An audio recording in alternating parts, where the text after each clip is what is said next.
When Capcom announced this camera change, they talked about how it would be done in a way that you'd never be able to see Ethan's face. But that's not true because now you can clearly see his face and that he just kind of looks like Tony Hawk. Chris? What the hell? Hey, Sorry, Ethan. you don't look like the Chris that I know. No! And the Chris that I know would never shoot my wife in the face that many times. I don't like this. Last time I had to open a dresser like this, there was a Spaniard inside. What lurks inside you now? It's just a little mouse. Just a little Despero. One of this game's best assets really is its setting and atmosphere. I mean, just look at this Castlevania bullshit. I love it. I want more of it. Oh. Hey, boys. If I break this box, are you gonna jump down? I guess I'm gonna find out. Nothing. Guess they didn't care. This is Heisenberg. He's my favorite character in the game. He's basically Magneto. They tried to explain his powers away with science, but at this point in Resident Evil, it's magic. He basically has magic. I don't know why we try and explain it with science anymore. Resident Evil 0 had men made out of slugs. Resident Evil 6 had men made out of bees. And Resident Evil 8 has girls made out of flies. I look forward to seeing what people will be made out of in Resident Evil 9. I'm hoping it's snakes. Alright, girl. You need to chill out. Wait. No, I already used that one on Carla in RE6. You'd think I would have a better cold-themed one-liner repertoire. They're not hard to pull from. I could just take any one-liner from Batman and Robin. I gotta up my cold-themed one-liner game. Okay, I can understand the drinking the blood. She's basically a vampire. But bathing in it seems a little extreme. Actually, now that I think about it, this room only exists for the perverts who want to fantasize about Dimitrescu taking a bath. Hi, Lady D. How are you doing? Why wouldn't you have doors that accommodate for your height? What the hell do...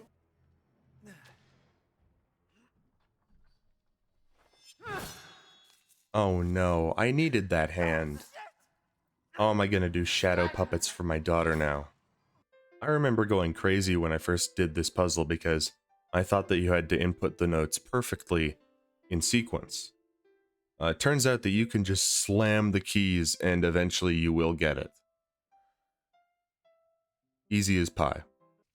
Now, years of Abbott and Costello films and anime have taught me not to open scary coffins, but I'm going to do it anyway.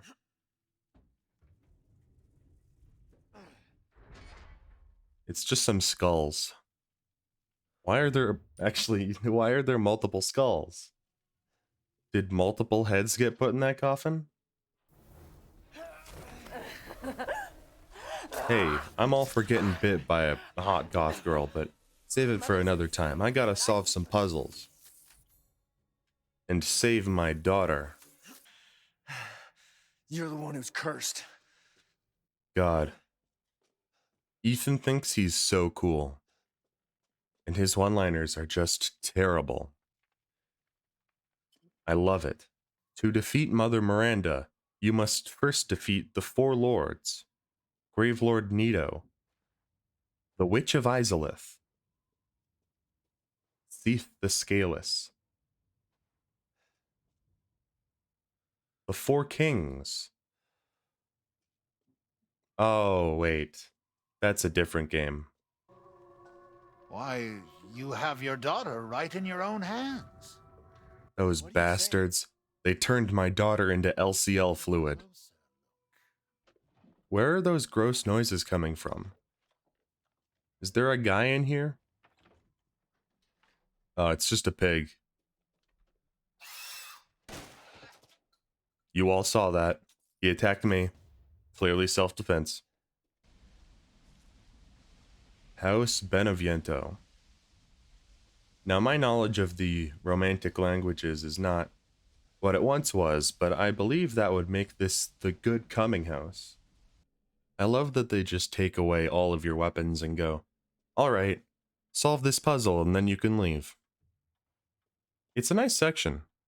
Up until the end where it becomes the scariest thing that I've ever seen in a video game. Okay, let's get this over with.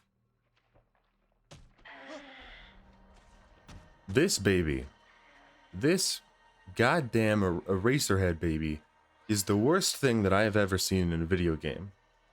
Thinking about it makes me stressed out. It is absolutely horrifying. Every time that I think of replaying Resident Evil 8, I second guess myself because of this section.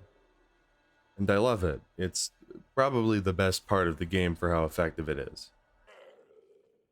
Just watching the static channel, huh? Well, I won't bother you then. I think there's a good part coming up. This is a crazy set piece.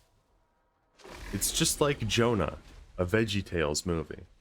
I've never noticed it before, but Ethan uses the piece of the zipline that broke off at the castle to zipline here. That's a really good detail.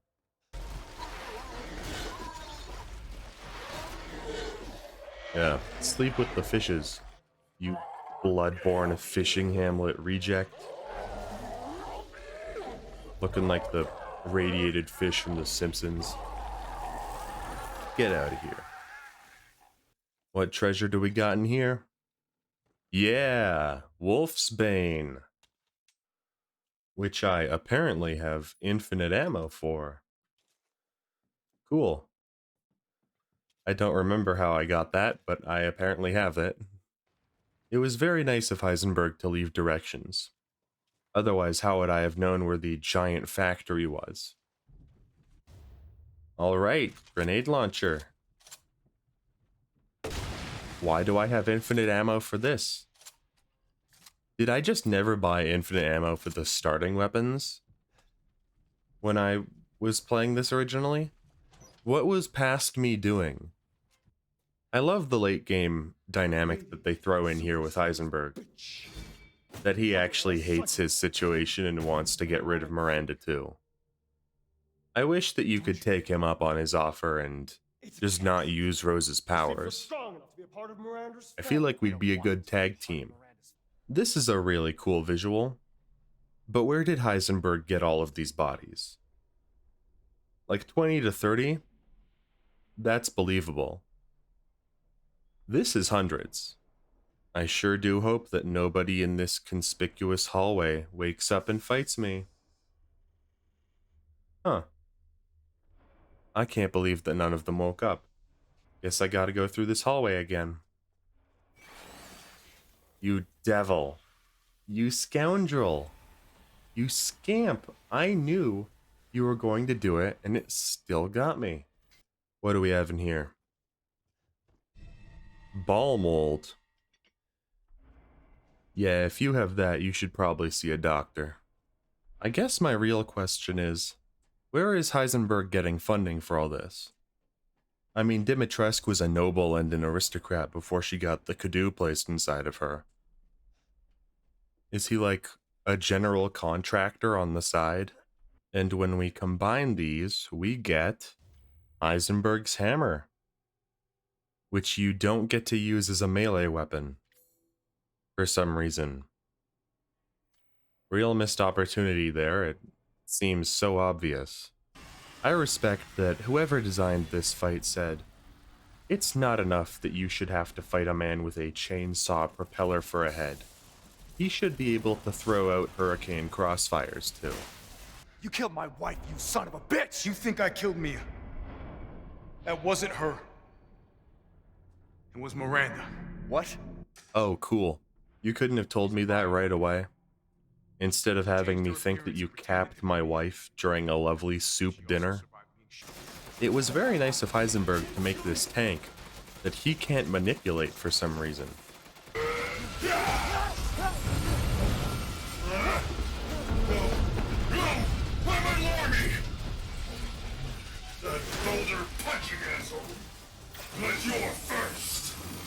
I love that line, but it does raise a few questions about Resident Evil 5. Mainly how public that knowledge is of what happened in the volcano. Like, how widespread of an event was it that a Romanian inventor with magnetism powers knows about it? I'll believe that he knows who Chris Redfield is, but why does he know that Chris Redfield punched a boulder? BSAA craft spotted. 2 guards. I can take them. Don't get cocky. I never really thought about it before, but I guess this means that Chris and his team aren't BSAA. I mean, he was working with Umbrella in the last game, but who's he working for now? That's probably where we're headed. Is he just independent? Let's go. Come on, come on, come on. Oh, you asshole. Am I getting comboed by werewolves now? Is that what we've devolved into? And here, in the big lore dump room, they tie it all together with this note.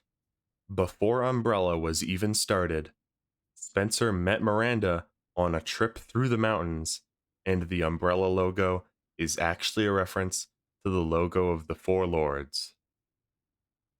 I love it. You were murdered by Jack. You died there 3 years ago. So it's a big joke to end your movie or game or TV show with X character was dead the whole time. But I'm willing to let Resident Evil off the hook because the twist that Jack Baker killed Ethan when he first met him, and Ethan's just been made of nothing but mold for the past 4 years, is such a bold and stupid direction to take the story. And I'm 100% down with it. It's over for you, Miranda. Soon you too will feel the wrath and power of the cutscene gun. Alright, so let's think about this analytically for a second. Every Resident Evil evokes a very different type of popular horror. 0 and 1 take from Night of the Living Dead and Alien. 2 and 3 take from Dawn of the Dead and Aliens. And you could say the Terminator with the inclusion of Nemesis and Mr. X. Every Resident Evil game owes some credit to John Carpenter's The Thing, but I think that Code Veronica in particular owes some credit for its Antarctic research station setting. 4 takes from European cult horror, Mask of the Red Death and The Wicker Man, also sort of Invasion of the Body Snatchers with the whole mind control element. 5 takes on a sort of tribal horror slant, films like Cannibal Holocaust or Green Inferno, even though Green Inferno wasn't out at the time, but that type of movie. 6 is going for a more action-oriented horror, Snyder's remake of Dawn of the Dead. Revelations, which we haven't gotten to yet, but I think is worth mentioning because it is clearly inspired by what I would call just boat horror, Ghost Ship, Virus, Deep Rising, Creature from the Black Lagoon, that sort of stuff. Resident Evil 7 is very direct in telling you that it takes from hillbilly horror, like The Hills Have Eyes, Wrong Turn, and most notably the Texas Chainsaw Massacre, as well as Evil Dead, both the original 1982 one and the 2013 one. Jack also directly references Evil Dead 2. And also the Blair Witch Project for all of the found footage stuff. And finally, we have 8, which takes from the Universal monster movies and general folk horror. Now, there's a lot of genres and influences bouncing around there, but horror is a very versatile genre, and there are a lot of new directions that Resident Evil can still go. And I'm not going to say space, because Resident Evil in space already exists. It's called Dead Space. What I would love to see from the next Resident Evil is just Something very different, a very different genre, a very different subgenre. Maybe go into some early Cold War era horror. You know, The Fly, Man with the Atomic Brain, Thing from Another World, all very nuclear focused. I think that could work. I would also love to see something more extreme. You know, give me a Resident Evil that's inspired by Lucio Fulci or Dario Argento films. Or Resident Evil Loves Body Horror. Give me something that's inspired specifically by early Cronenberg. You know, The Brood, Rabid, Shivers era Cronenberg.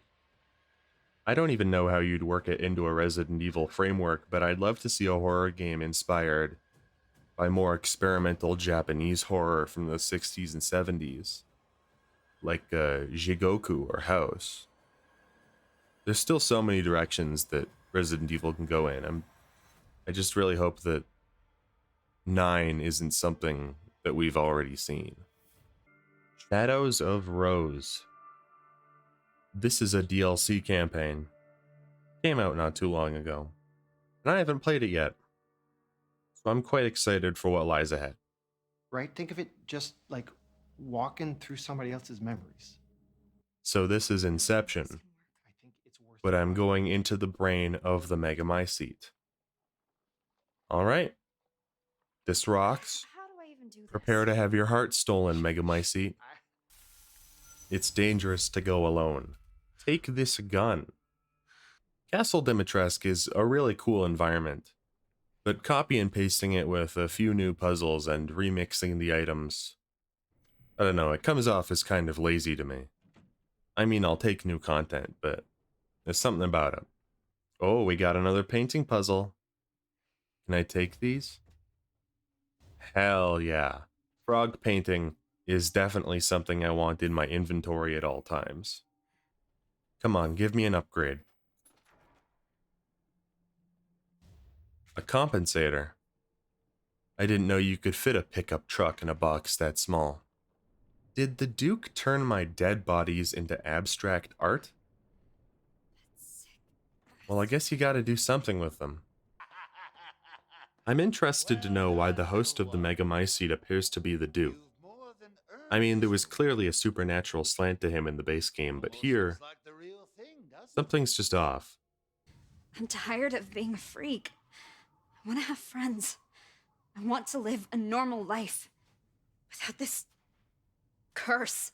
I don't know, I feel like you could still make friends while being a mold monster. I'd totally be friends with someone who has mold superpowers. That just seems like a cool thing to have. So, This is the elevator to the Beneviento house. I figured this whole DLC would only take place in the castle, but it feels like now I have to go through all the Four Lords areas. I swear to God, if I have to see that stupid giant baby again, I'm going to lose it. Okay. Well, I don't like that. yeah, I get it. Fuck you. Man, I really like Rose. I'd like it if she comes back in a sequel, but I don't think she will. Alright. Well, something's gonna scare me at the top, right? Ah, it's just the mannequin. Away. Get this weeping angel condemned criminal origins bullshit out of here. God damn it, I knew those mannequins were going to move. Even by Resident Evil standards. This is pretty weird. This reminds me a lot of the Scarecrow levels from the Batman Arkham games. This must be my parents' house from when I was a baby. I bet other things also have my dad's memories. So, is the big reveal going to be that Michael, my guardian angel, is Ethan? That's totally what it is. What's up, Evie? I thought I got rid of you when I shot you in the face. Several times. Don't I came first? First? Why does she only want you? Is Evie mad that Ethan and Mia chose to raise Rose but wouldn't adopt her? Maybe it's because Rose never tried to kill us. You little fungal shit. Uh-oh, we got the moon dripping. What is this? Some Dark Souls 3 shit going down. Which one of you was messing with the Bayonet? Yeah. Father-daughter shotgun buddies. This rocks. Alright, what do you got for me? Oh shit, we got flash steps? What would be the point? You can save your father. You are of two different worlds. We got mold redirect too? Alright. I didn't know that this was what I wanted from this DLC, but I am glad that I got it. Now I get the power of father magic too?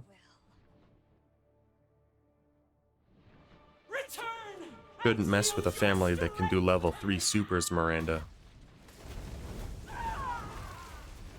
Alright. I don't know that I'll ever play it again, but that's a nice little DLC campaign.